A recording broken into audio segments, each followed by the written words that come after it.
Silva. I'm the Vice Chair of IDSA Chicago. My name is Matt Holter, IDSA Chicago Chapter Chair. I think IDSA Chicago, we want to open that conversation up and expose them to 10 professionals who are great in different areas of industrial design. You said you do luggage? Yeah. How do you stay inspired to go and say, I'm going to do a suitcase today. This is going to be fabulous. So how do you stay awake doing the same thing, right? But there's obviously a lot of passion, you think about the future or possibilities, it's a changing marketplace, and it sounds like you've got a daily challenge there. It's not like you're just going through the motion.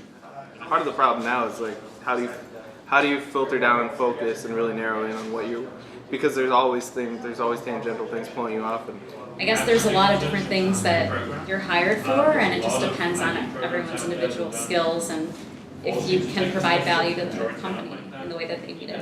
So. Kind of thinking about the future, but how do you really know what the future's bringing? we're trying to look at the past and see what's come to present and try to imagine the next steps.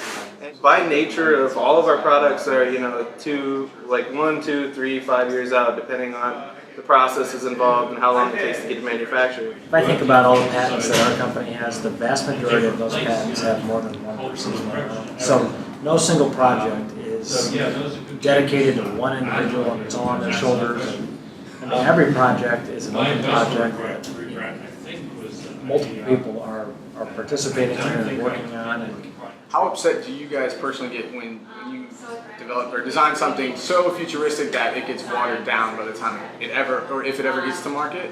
We're in a very cost-sensitive category, so we're dealing with costing issues and pricing issues all the time. It is the job of the designer to try and get that original intent all the way through. That's the intent. It doesn't mean it's absolutely right according to the original sketch. If it doesn't change, then you're doing something wrong. I think I was very concerned about developing a very well-rounded skill set, as everybody should be. But I wish I had told myself, learn how to do everything well-rounded. Be good at all of these things, but figure out what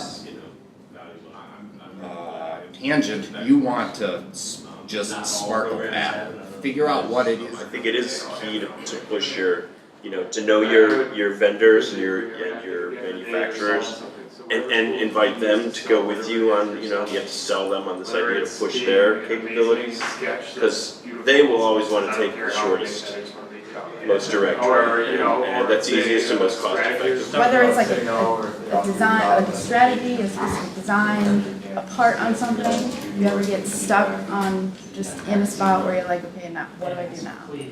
There will always, on every project, you'll have a time when you're either stuck and you absolutely hate it, and there are other times when you absolutely are in love with it. And you have to be able to move beyond both of those, because the thing that you love the most, you're going to have to give up. The thing that you hate about it, you're going to have to get through. So you have to cope with whatever way you can. But Design is an interactive experience, right?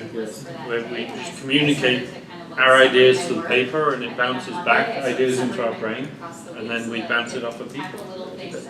As students, you do, like Blake said, want to try to be as well-rounded as possible and learn and get your hands in every aspect of the design process, and something will stick eventually. You'll figure out that you like sketching the most, or building CAD, or strategizing, or something like that.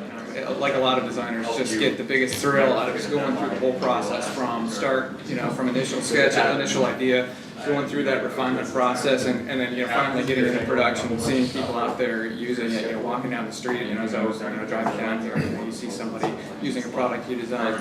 I mean, that's a huge amount of satisfaction.